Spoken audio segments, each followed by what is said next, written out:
ইতিপূর্বে পরিমাপ অন্তে দেখা যায় যে উক্ত জমি তাহাদের খরিদকৃত জমির চেয়ে বেশি পরিমাণ জমি ভোগ দখলে নিয়ে আছে বলে প্রতীয়মান হয়।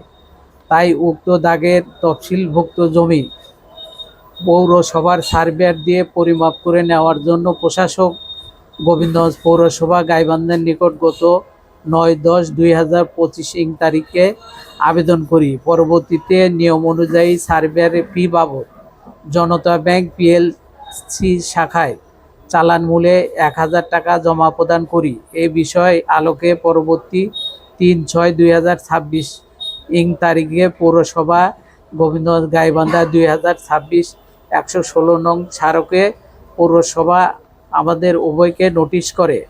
নোটিশে জমির সীমানা নির্ধারণ জন্য নিযুক্ত সার্ভেয়ারগণ উক্ত তফসিলভুক্ত জমি পরিমাপ করা হয়।